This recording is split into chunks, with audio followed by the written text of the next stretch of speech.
नमस्कार दोस्तों, मैं राहुल सिंह राजावत आप सभी का फिर से एक बार स्वागत करता हूं। दोस्तों, जैसे कि हम एंटोनिम सिनोनिम की सीरीज चला रहे थे, तो उसी क्रम में ये हमारी 10th क्लास है। तो आइए स्टार्ट करते हैं पहले क्वेश्चन के साथ। लिखा है select the most appropriate synonym of the given word concise. देखो दोस्तों, बात करी कंसाइज की। अब इसको ट्रिक से याद करना है तो देखो, एक समझ लो जैसे कौन सा साइज है जो छोटा है, कौन सा साइज है जो छोटा है, ऐसे करके याद कर सकते हो। कौन साइज नहीं होता संक्षिप्त एक तरीके से मैं बताऊं, कंसाइज नहीं होता है संक्षिप्त नहीं छुपा हुआ। कौन सा साइज है जो छोटा है यानी छुपा हुआ है, इस तरीके से याद करना चाहो तो कर सकते हो, है ना। तो देखो कंसाइज के लिए अब बात करूं मैं इसके वर्ड मीनिंग्स की, कि भैया कौन सा वर्ड इसमें अप्रोप्रिएट लगेगा। लेंथी तो मतलब बड़ा होता है, तो अब बिल्कुल अपोजिट हो जाएगा। डिटेल भी मतलब एक तरीके से पूरा एक्सप्लेन कर देना हर चीज़ को, तो ये तो कहीं ना कहीं एंटोनिम ही बनेगा। कॉम्प्लेक्स यानी जटिल होता है। तो ब्रीफ, ब्रीफ यानी क्या होता है संक्षिप्त। ब्रीफ यानी क्या होता है दोस्त, संक्षिप्त। क्या हो रहा है भैया आज, अरे रुक जा यार। ठीक है, तो ब्रीफ यानी क्या होता है संक्षिप्त। एक सेकंड रुकना। हाँ तो दोस्त, तो ब्रीफ यानी क्या होता है संक्षिप्त होता है। क्या होता है संक्षिप्त। अगली वर्ड की बात करूँ मैं, अगला लिखा है क्रॉनिक। क्या है दोस्त, क्रॉनिक। अब बात करूँ क्रॉनिक वर्ड की, तो क्रॉनिक का मतलब क्या होता है। क्रॉनिक का मतलब होता है पुराना, जो एकदम से अटल हो, मतलब बहुत मजबूत चीज हो, है ना। पुरानी हो लेकिन बोलते नहीं जैसे पुरानी चीज है कि जो अटल है, मतलब मजबूत है एक तरीके से, तो वो वर्ड देता है क्रॉनिक। बात करूँ पहले वर्ड की यानी परसिस्टेंस, तो परसिस्टेंस वर्ड का मतलब क्या होता है। परसिस्टेंट मतलब वो वर्ड का मतलब भी अटल होता है, तो यानी ऑप्शन नंबर मेरा जो है यही सही आंसर हो जाएगा। अरे यार आज पता नहीं क्या दिक्कत है। तो परसिस्टेंस यानी ऑप्शन नंबर ए मेरा बिल्कुल करेक्ट आंसर। कॉमन मतलब जो आम हो, यूजुअल है ना। टेम्पररी, टेम्पररी का एक वर्ड याद कर लेना, टेम्पोरल, है ना। टेम्पररी का ही सिनोनिम में क्या है, टेम्पोरल। हालांकि ये तो मेरा आंसर नहीं है। ऑर्डिनरी मतलब एक तरीके से यूजुअल बोल सकते हो इसको, कॉमन बोल सकते हो, ठीक है। तो परसिस्टेंस तो मेरा बिल्कुल करेक्ट आंसर हो जाएगा। ठीक है, नेक्स्ट वर्ड की मैं बात करूँ आपसे। नेक्स्ट वर्ड है कोर्स। क्या है, कर्स या कोर्स बोल दो इसको, है ना। तो देखो कोर्स का मतलब क्या होता है भैया। कोर्स का मतलब होता है किसी चीज पर मतलब एक तरीके से जबरदस्ती काम करवाना, जबरदस्ती आप किसी के उस पे कि मतलब जो वो कह रहा है वो आपको करना ही पड़ेगा एक तरीके से। इस तरीके से मैं बोल दूं तो प्रेशराइज जो मुझे वर्ड दिख रहा है वही मुझे इसका सिनोनिम दिखाई दे रहा है, यानी प्रेशराइज। अब कैजुअल मतलब होता है चापलूस करना। अच्छा, इस वर्ड को हम ट्रिक से याद कर सकते हैं, कैजुअल। देखो कैजुअल का मतलब होता है चापलूसी, चापलूसी करना, यानी इंटाइसमेंट। क्या होता है इंटाइसमेंट। अब इसको ऐसा याद कैसे करेंगे भैया।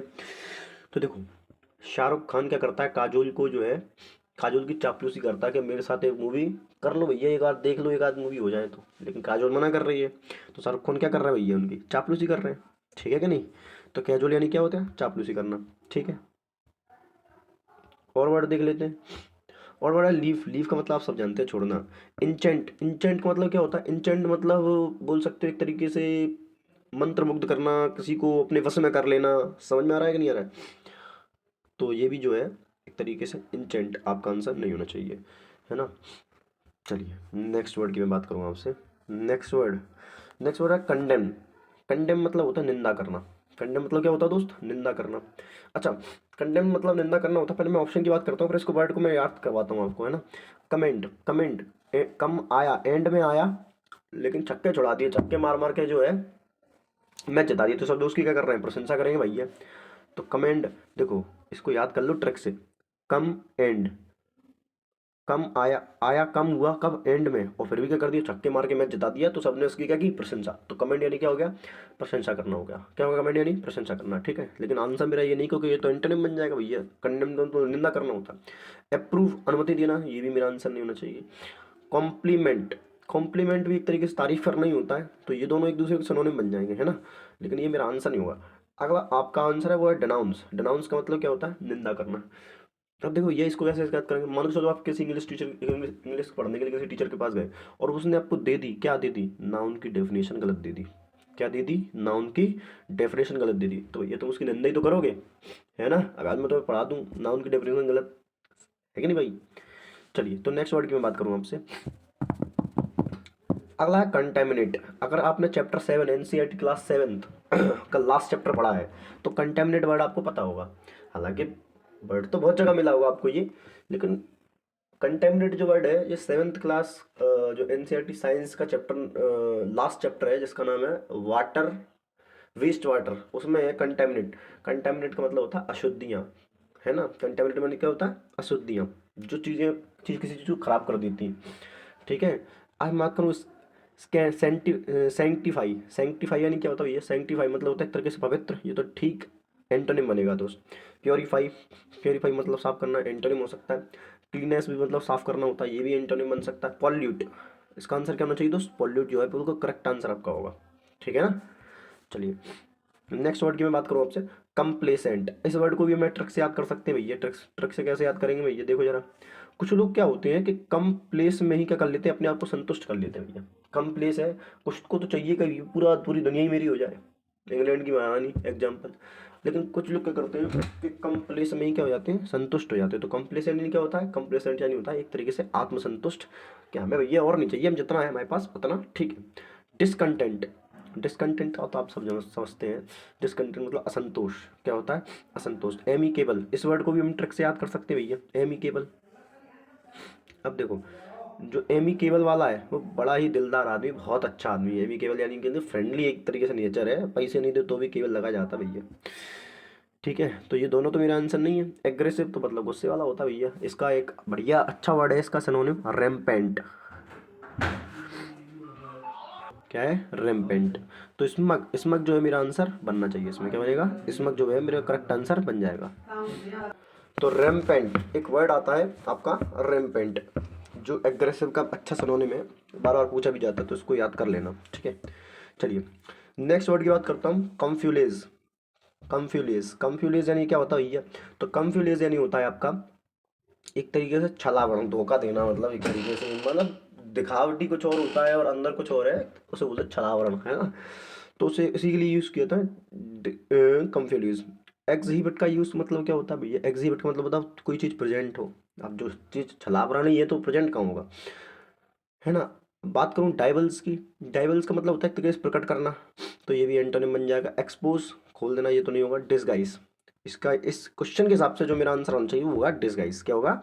डिसगाइज। चल नेक्स्ट वर्ड की बात करता हूँ आपसे। लिखा है क्लाइमैक्स। हाँ, क्लाइमैक्स यानी होता है चरम बिंदु, बोलते नहीं वो पिक्चर की क्लाइमैक्स चल रहा है उसका, एक उत्कर्ष पॉइंट एक तरीके से, मतलब है ना। चल देखिए, तो बात कर लेते हैं ऑप्शन की। प्रीफेज यानी होता है प्रस्तावना, किसी पहले की चीज़, ये तो नहीं होना चाहिए। एपिलॉग भी प्रस्तावना होती है दोस्त, एपिलॉग भी क्या होती है? एक तरीके से प्रस्तावना होती है। सॉरी, एपिलॉग उपसंहार होता है। एपिलॉग क्या होता है? उपसंहार होता है। प्रीफेज होती है आपकी प्रस्तावना, तो ये दोनों एक दूसरे के एंटोनिम बनेंगे, है ना। एपिलॉग तो हम का नहीं है, क्योंकि उपसंहार होता है, लास्ट में लिखा जाता है। फिर प्रस्तावना क्या होती है? किसी भी स्टोरी से पहले की जो चीज़, उसको 4 लाइनों में पूरी स्टोरी के बारे में बता दिया जाता है, उसे उसे बोलते हैं प्रीफेज, यानी प्रस्तावना एक तरीके से। और एपिलॉग क्या होता है? जो किसी लास्ट की कोई लास्ट कहानी के लास्ट में लिखा जाता है कि भैया इससे क्या एपिलॉग निकलता है, क्या उपसंहार, क्या है, कहना क्या चाह रहा था कवि इस पूरी, ठीक है। अगला वर्ड है कल्मिनेशन, है ना। कल्मिनेशन क्या है? कल्मिनेशन आपका आंसर बनेगा क्लाइमैक्स का, क्या बनेगा? कल्मिनेशन, ठीक है। चलिए नेक्स्ट वर्ड की मैं बात करूँ आपसे। नेक्स्ट वर्ड क्या है भैया? नेक्स्ट वर्ड है कैंडिड। अब देखो, इस वर्ड को भी अपन ट्रिक से याद कर सकते हैं। जितने भी कैंडिडेट होते हैं वो सब साफ दिल के यानी स्पष्टवादी होते हैं, तभी पेपर निकलता है। अगर आप अपनी पढ़ाई के प्रति स्पष्ट हैं, सही तौर पर अपने सपने के प्रति, तो ही दोस्त आपकी नौकरी लगेगी। अब मेरी मत पूछना मेरी क्यों नहीं लगी भाई, अभी लग जाएगी, अभी उम्र नहीं बीती है, ठीक है ना। कैंडिडेट यानी क्या होता है? स्पष्टवादी। तो क्रूअल, बहुत निर्दयी। एरोगेंट, घमंडी। Frank, frank, option number B correct answer. Sweet तो मीठा होता है, वो वाला मीठा नहीं, खाने वाले मीठे की बात कर रहा हूँ। चलिए नेक्स्ट वर्ड की मैं बात करूँ आपसे। करंट, करंट, करंट क्या होता है दोस्त? करंट तो सबको ही पता होगा यार। करंट के लिए तो आप जो चीज़ उपस्थित है, प्रेजेंट है ना। यही option number D. Uncommon, unusual नहीं हो सकता। ओल्ड, पुराना नहीं हो सकता। एंटिक्वेटेड, एंटिक्वेटेड यानी एंशियंट नहीं हो सकता। ओल्ड, डिक्रीपिट, ओल्ड का एक सिनोनिम कर सकते हो डिक्रीपिट, ठीक है ना। चलिए, अरे यार ये अच्छी नोटंकी है। चलो देखो, अगला है कंबस्टिबल। कंबस्टिबल सीधा सीधा इनफ्लेमेबल, आप सबने पढ़ा होगा यार। नॉन एक्सप्लोसिव, जो जले नहीं, आग को ना पकड़े, नॉन एक्सप्लोसिव, है ना। फायर फ्री बोल सकते हैं, free of fire.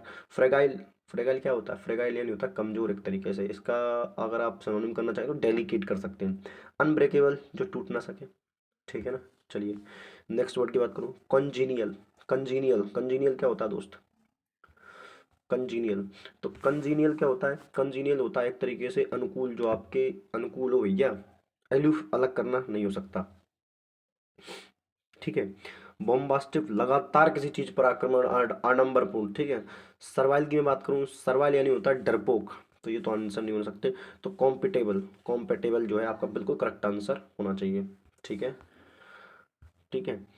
Constraint, constraint word है कंस्ट्रेंट। कंस्ट्रेंट मतलब होता है एक तरीके से कंट्रोल, किसी को तुम एकदम से कंट्रोल में हो, तुम्हारे जो तुम कहोगे वो उसको करना पड़ेगा, ठीक है। तो कंस्ट्रेन नहीं, इसका मतलब ये होता है। तो कंट्रोल मुझे सीधे से दिख गया, ऑप्शन नंबर बी।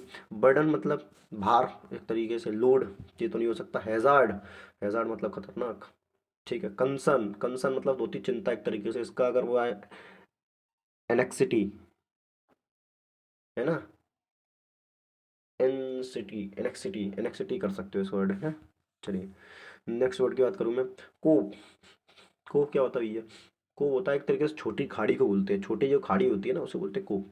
तो पिट तो गड्ढा होता है। क्रेटर एक तरीके से बोला जाए तो क्रेटर भी एक तरीके से खोदना या गड्ढे टाइप ही होता है, ज्वालामुखी टाइप, हॉलो, खोखला। बे, बे यानी क्या होती है? खाड़ी, ऑप्शन नंबर बी। चलिए नेक्स्ट वर्ड की बात करूँ मैं आपसे। कंसेशन, कंसेशन मतलब होता है, देख बोलते नहीं हम कि जैसे हमसे हमसे किसी चीज़ का नुकसान हो जाता है तो हम बोलते हैं कि चलो इसका कंसेशन जो भी है आप कंसेशन इसका ले लीजिए। कंसेशन मतलब होता है एक तरीके से मैं बोल सकता हूँ छूट, कंसेशन, ठीक है। तो अलाउंस क्या बनेगा इसका? अलाउंस। प्रोटेस्ट यानी तो विद्रोह करना होता है। रेट्रोगेट यही होता है तो एक तरीके से पीछे का गिरा हुआ, यानी इसका सिनोनिम अगर याद करना चाहो तो फॉलन, याद फॉलन हो सकता है इसका सिनोनिम, ठीक है। डेनियल मतलब तो किसी चीज़ से इनकार कर देना, है ना। तो मेरा जो आंसर बनेगा अलाउंस, ऑप्शन नंबर डी। मिलते बेटा अगली क्लास में, तब तक के लिए लाइक से सब्सक्राइब करते रहें, धन्यवाद।